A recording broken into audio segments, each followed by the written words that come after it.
Hi, welcome to CEO Check-In. It feels like I've lived a lifetime since last week's CEO Check-In.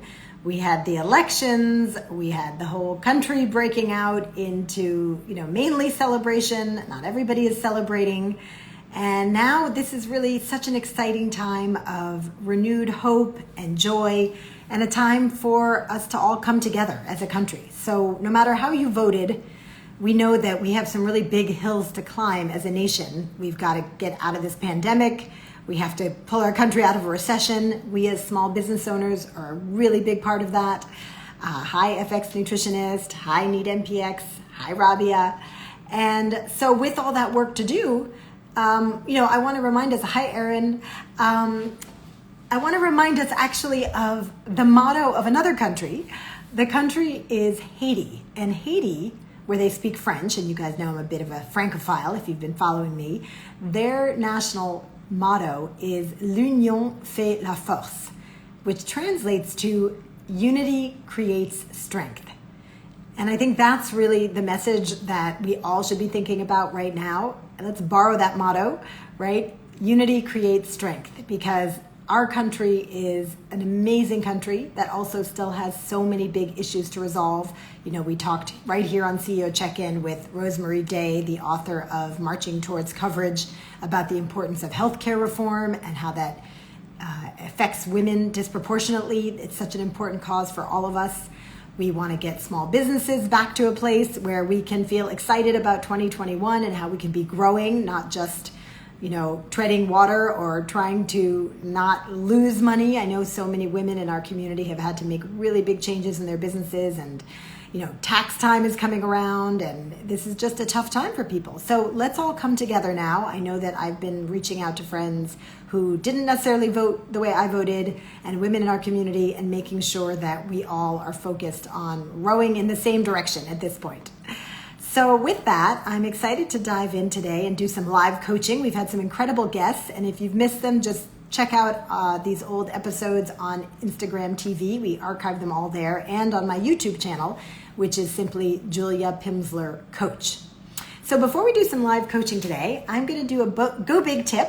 So my Go Big tip today is about really putting yourself into situations where the people you're around can pull you forward. We hear from so many people who call us at Million Dollar Women that they don't know any women who've built multi-million-dollar businesses from scratch. So the Go Big tip today is to surround yourself with people who are where you want to be. We often stay in the safe zone of surrounding ourselves with people who are like us because it's comfortable and it's easy and they're accessible. And I'm not saying ditch your current friends or, tell people to go take a hike who you love. But what could you do to intentionally seek out communities of people who are where you want to be? I actually have a free ebook about this on my website called Power Networking for Female Founders. So you can just go to juliapimsleur.com and download that for free. Because I find that women are really good at networking, but not always so good at what I call intentional networking, which is seeking out people who are well ahead of where they are and putting yourself into that slightly uncomfortable place of spending time with people who are, at that next level of business, or who've already raised capital, or who have a team of 10 when you have a team of 2. But I think you'll find that in the entrepreneurial community, people really want to pay it forward. We know how hard it was to get to where we are. I know I feel that way. All the mentors who work with us at Million Dollar Women feel that way. And it's an honor and a joy to help other women get those same tools, find those resources, and get fired up and get to their million in revenues and keep on going. So I hope you will, after today, go find some new communities, or maybe dig back into some communities you're already part of. Reach out to someone today and say, hey, I was just thinking about how much I admire you. Could you jump on a quick 30-minute call with me? I'd love to pick your brain about some things I'm trying in my business. And you'd be surprised. You might just get a yes. All right, with that, let's see if we have someone to go live today to do some coaching. And if it's your first CEO check-in, the way this works is you bring your question and I will just call on someone and do a little live coaching, see if we can help you, get to some answers right here during this session. So I see that Sean Davis 582 has asked to go live. Let's see what Sean Davis has to say. Welcome. Oh, wait, no, that one didn't work. I think Erin Rowe was gonna send me a little ping so that we could go live. Here we go. All right, give me a minute. Got it. So Erin, when you come on, we'd love to hear what your business is. Hey, there you are. How are you today? I'm doing well. Nice to see you, Julia. Good, you too, you too. I'd love you to share with everybody what you're building, and then let's see how I can be helpful today on CEO Check-In. Wonderful. I'm building a company, Next Step, and we exist to connect people in their 20s with their A team. So career coaches, financial advisors, other industry experts, and hope to make that career navigation and transition less frustrating and more exciting and fun. That's so needed and so important right now when, a lot of people are reinventing right now. Is that what you're seeing? Yes, absolutely. A lot of people are taking a lot more time of self-reflection, figuring out, is what I'm doing what I should be doing, what I want to be doing for the next 10 years. Also, a lot more openness to sharing struggles and asking for help. I think because the country itself is going through a rebuilding process, people are kind of taking that on. That's a really good point. I also wonder if you've heard people talking about, because I've heard this in my circles, that my friends who work in corporate America, not all of them liked how their companies handled COVID. And that was a bit of a wake-up call of, not feeling safe or not feeling valued, and that's causing some people to want to make changes. Are you seeing that at all as well? I'm seeing that as well. I think there's some fundamental questions around company value alignment, really reconsidering what work-life balance means to an individual, seeing how they've approached certain social justice movements, and just all of that starting to become a lot more personal versus, I can show up to this 9-to-5 job and then leave. So it's been a really, really interesting time. Well, yes, and I imagine that the fact that going through the pandemic and then Black Lives Matter right on the heels of that, there's sort of nowhere to hide as corporations, Exactly. Right? It's like they're not living their values. It's going to become pretty obvious pretty quickly. Exactly. And determining, what your values are too, and if that having those values and your company's values align is important to you. Some people it's not, some people it is. So it's been a really, really interesting time of reckoning. And so it's exciting that we're building this product right now. It's great timing. And how long have you been in business, just for people who are learning about you for the first time? Yeah, so we officially were incorporated in April of this year. So kind of serendipitous timing. And then we launched the beta version of our product in August of this year. Wow. So how was that to launch your business right in the middle of a pandemic and a recession? It's been very interesting. We were planning on having a lot of in-person events. We were planning on, right before the pandemic happened, unemployment was low. People were willing to spend their money. So we really had to start thinking about how we're positioning our business model, really starting to focus on, the problems we're solving versus the solutions we're providing, and how that's so different now that we're in a COVID time, right? Like how to network virtually, how to build relationships or maintain relationships in this time. So it's been really interesting, but well, and I would think for you, the bad news is whatever you were planning on doing with your business, you probably had to throw out the window right immediately. Absolutely. The good news is there's more need than ever for what you're providing. Yes. And if you can figure this out in the midst of a recession and a pandemic, right, you're going to impress a lot of people, and there's a bright future ahead of you. And I have great faith you're going to do that. Since we do know each other, we'll just disclose that. We've been doing some coaching together. So I'm really excited about what you're building. Can you say the URL so that people can go find it? Yes, it's www.mynextstep.me. So mynextstep.me, really easy to find. Awesome. And your perfect customer is someone in their 20s who's trying to figure out what's their next step in their career and needs some coaching and some guidance around that. Is that correct? That's exactly right. Between 23 and 28 is our sweet spot. Especially people either actively job searching or feeling really, really stuck and figuring out what they want to be doing in general. Yes, and you know what a big proponent I am of coaching and of also, surrounding yourself with people who are ahead of where you are, as I was just saying. Absolutely. So this is really giving them access to that. So it's awesome. Maybe you could just share a little bit why you created the company so people can get to know you, and then let's get into whatever I can help coach with today. Perfect. Yeah, so I started this because I started my career in management consulting thinking, I worked really hard, I got this really great job, but something just wasn't aligning there. And it took a while to figure out exactly what I wanted to do, where I wanted to be, and it was costly. It took a lot of time finding the right mentors, a lot of like emotional, psychological things going on at the time. And I kept thinking it shouldn't be this hard. And so as I started working with different nonprofits, looking at what career education looked like, how people get access, I said, there has to be a better way. And that's what kind of founded the whole idea.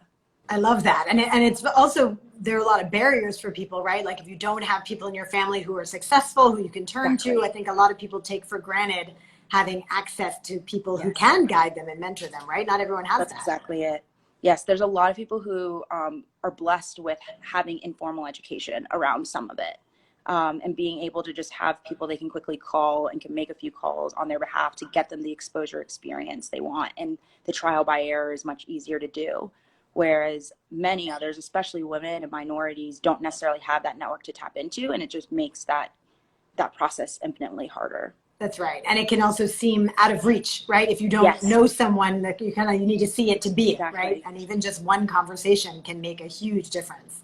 Exactly. You don't know what you don't know a lot of times. Well, I love that. And I also love that you're solving a problem that you had. So many women in our community started their businesses because they found the current solutions to be too hard, too expensive, you know, too scattered. That was certainly my case, you know, with $1 Million Women. I have a similar story to you where I had to find all this business training, and I spent about $50,000 on my own professional development going to this coach and that program. And right, and you just start to feel like, wait, there's got to be a better way. And if there's not, I'll build it. Exactly. That's exactly it. So no, I've loved it so far. Awesome. That's great. Well, thank you for sharing all that with us. And I'd love to hear what you're thinking about today that maybe I can help with right here on CEO Check-In. Awesome. You know, a big thing that's been coming up as I've talked to other advisors, mentors, is what is your marketing strategy? And it's a question that we are running paid ads. We are thinking about, you know, different go-to-market activities, but sometimes it's really hard to articulate what our marketing strategy is in a way that sounds very like businessy and professional. So I'd love to hear how you all think about, you know, a marketing strategy, where you start building and things like that. Well, it's funny you asked that today. I was on the phone this morning with a coaching client who runs a marketing firm. And she was saying how her clients are often asking for, okay, well, what's the return on ad spend going to be on this or that? And the truth is, some aspects of marketing are very tangible and very easy to track and have hard, fast numbers. You said you're doing Facebook advertising. It's very easy to see, you know, okay, I spent $1,000, I made $3,000. But that's the exception. I mean, one of the reasons Facebook has been so successful is that it's one of the few places you can spend, other than like SEM, right, search engine marketing, where you can track money in and money out and come up with, you know, it's called an ROAS, a return on ad spend, which is, for those of you watching who don't know what that is, it's like ROI, return on investment, but specifically about your advertising spend. But then a lot of the other things you do, a trade show, right, newsletter, social media, it can be way harder to track the impact of those dollars spent. So in terms of, you're out fundraising, right? That's what you said you're using this for, this, that investors are saying, how are you going to?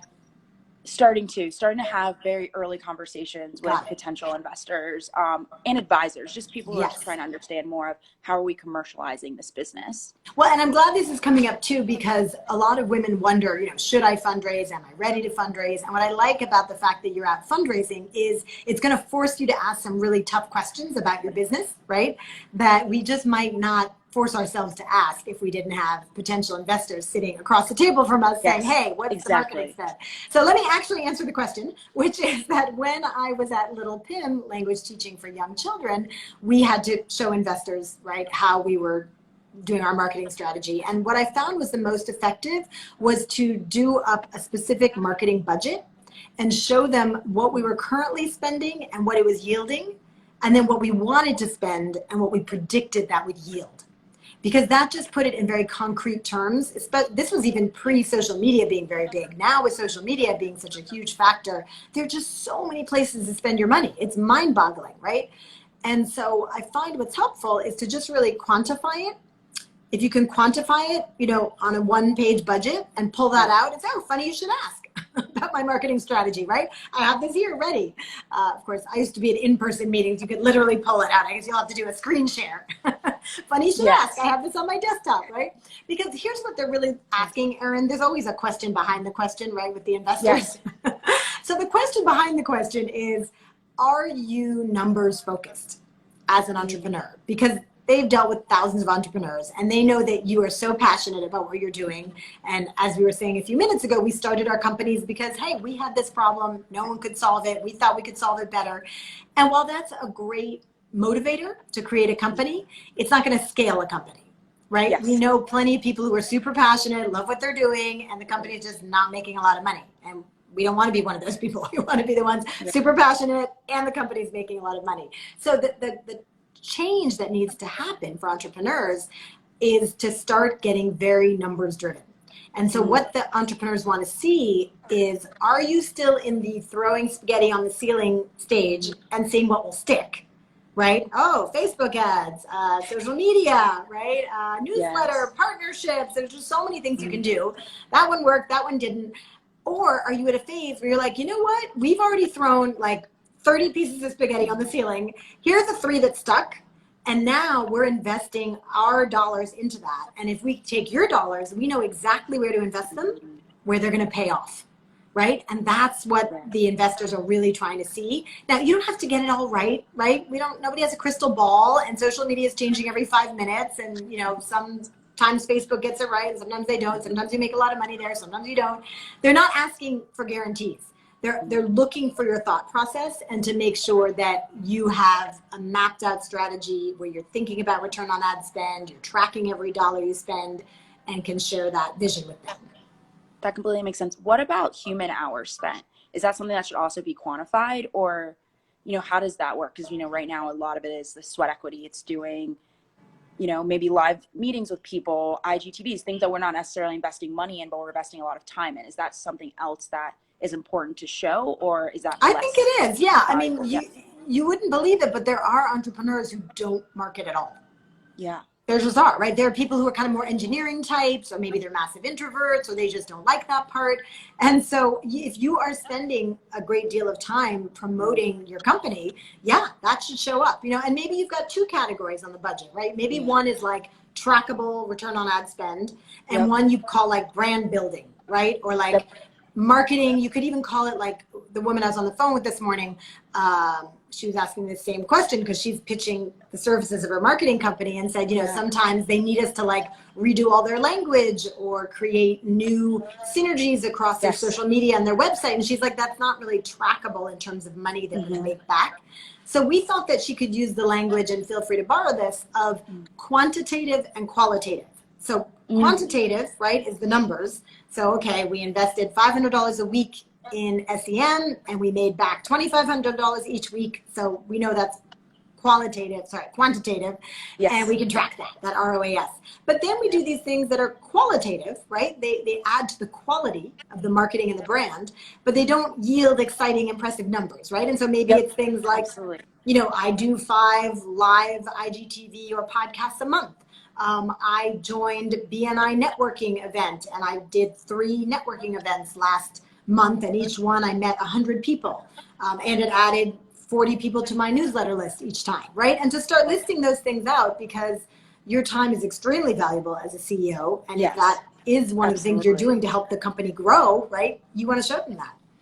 Yeah, nope, that completely makes sense. And that I really like bifurcating it by, these are the trackable numbers and these aren't, so it doesn't feel like we're trying to compensate with one or the other. It sounds like very clear and good.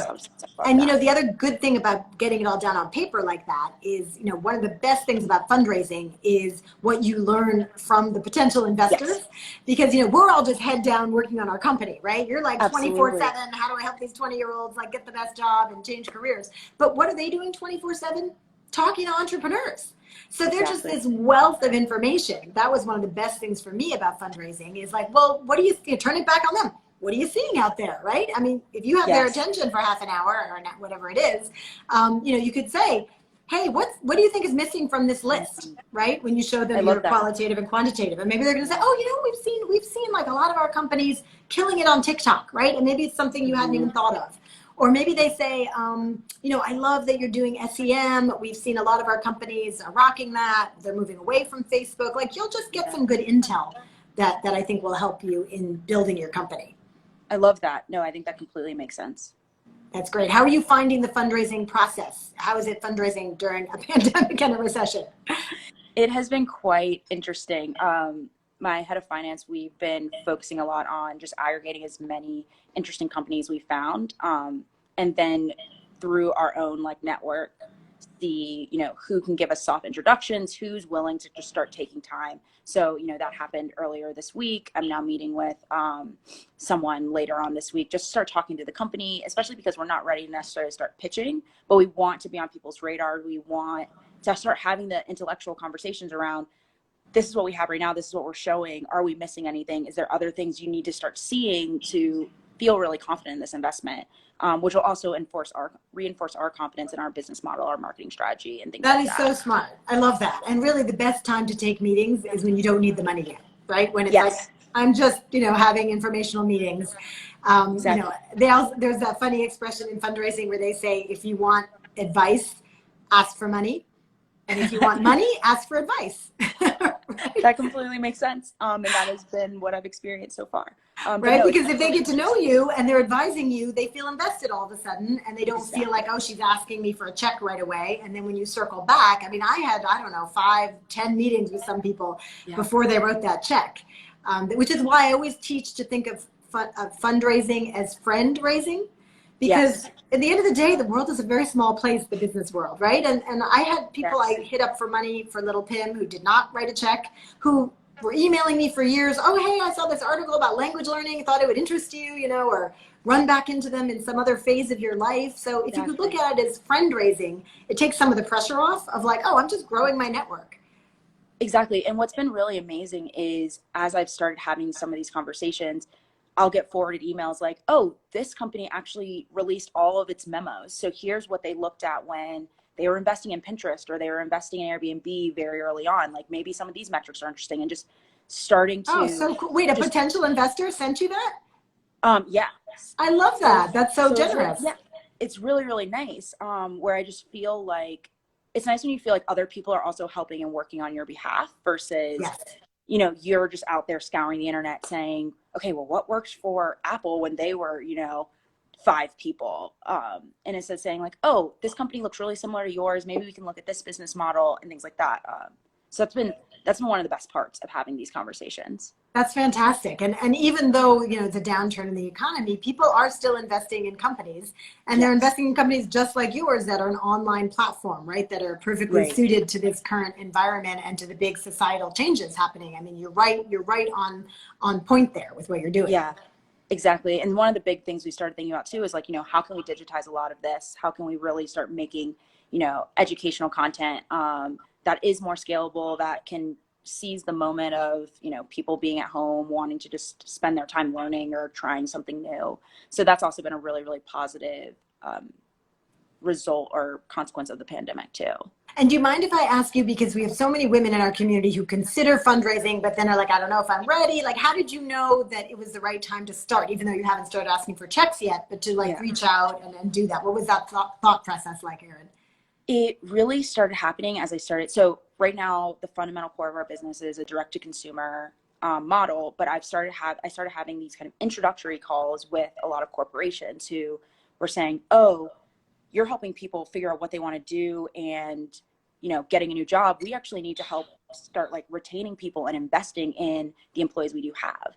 And that was the moment I said, this is amazing. This idea I've had can go so much farther, but we're going to need more money and more support to actually operationalize that. So that started being that was like the switch. That was the tick of, okay, we can't do this just, bootstrapping and with the resources we have. So that was the really big moment. And those conversations going so well has helped also move the fundraising process along.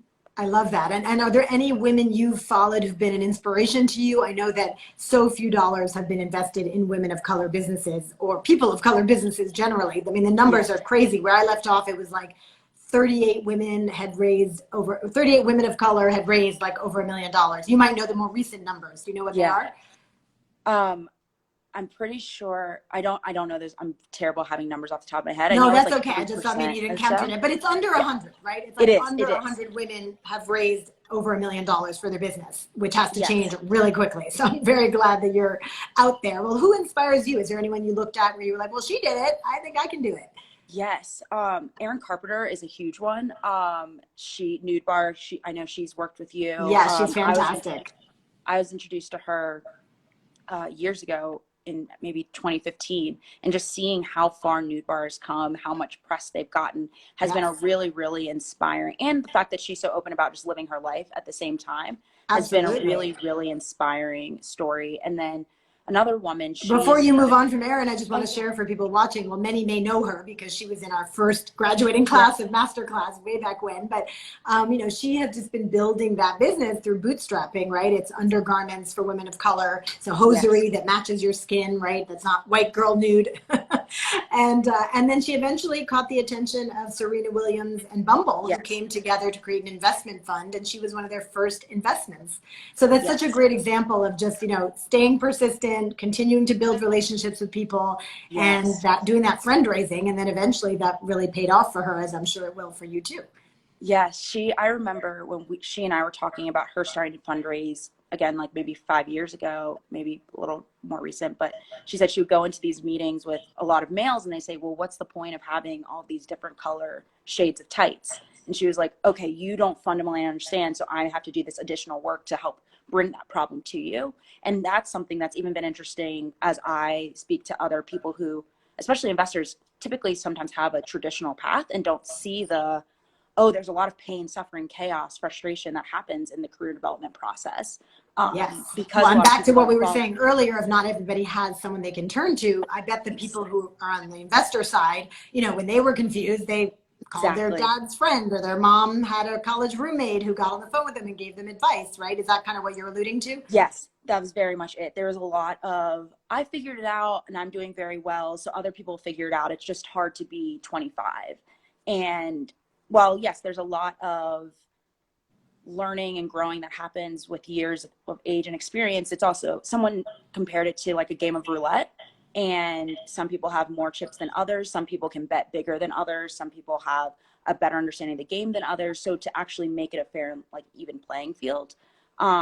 Yes, I love how you're democratizing that access. That's super exciting, Erin. It really is. But I go back to Erin Carpenter saying a lot of that. Thank you for sharing that. I love that. And I would also think that your investors have to realize that the people who are 25 today grew up getting every single need met through an app, right? So when they come to that phase in their life where they're like, I'm not really sure what I should do, or should I change jobs, right? There's going to be like, where's the app for that? And that's where you're going to come in. That's exactly it. People are really looking for some, I don't know about quick fixes, but quick, at least starting to have a solution much faster than ever before. Yes. Well, I'm really excited to follow your journey and see how you scale it up. Will you just say the URL again for people who came on just now to CEO Check-in? Yes, of course. The URL is www.mynextstep.me. So mynextstep.me. Fantastic. And if people want to follow your journey, where are you the most active on social media? Yes. So I'm active on the My Next Step Instagram, and they can also follow me at Erin Rowe 5. So both of those, Next Step will see a lot of inspirational career posts, how we think about that. And then my journey is part about being a founder, part about being a Black woman in America and navigating that. Amazing. Well, thank you for sharing some of your journey with us here today. I loved hearing about where you're at. I hope that helped you to think through the marketing and some of the fundraising, and you're asking all the right questions, and I know it's going to work out really well for you. So we're cheering for you. Thank you so much. I really appreciate it. Great to see you, Erin. Thanks for coming on. Thank you. Bye. Bye. Have a great day. So exciting. I love when women just decide, you know what, this doesn't exist, I'm going to create it. And both Erins are a great example of that. Erin Carpenter, who Erin Rowe was talking about, is a former dancer, professional dancer. And she would go to auditions, and as a dark black-skinned woman, she would be dyeing her hosiery in her sink to have it be a matching color to her skin color. And she found out, well, all the other dancers of color are doing that too. And that just seemed crazy to her that there wasn't, more than white girl nude. So she decided to create this line of 12 different colors of hosiery. And now she's scaling up that company and doing great. So that's another company to check out, Nude Bar, NUDEBARRE.com. And of course, Erin Rowe's company, My Next Step. because both are great examples of women who had that passion and the idea, but then also went out and got the next set of skills. And that's really what we're all about here at Million Dollar Women. We want to say, fantastic, good for you that you created your company, but how do you now join the ranks of Million Dollar Women who have figured out how to lead, how to delegate, how to manage their finances better, how to track their marketing, and in some cases, raise money, like Erin and Rowe is doing. If you want help with any of that, set up a call with us at Million Dollar Women. We have our final masterclass class closing out this week, actually, so it's the last chance. If you've been thinking about getting some coaching and help, just go to scalewithjulia.com and set up a call with us. Thanks for joining us today for CEO Check-In. Remember, unity creates strength, and I will see you next week right here, same place, same time for CEO Check-In. Have an awesome day. Stay brave and go big. Bye.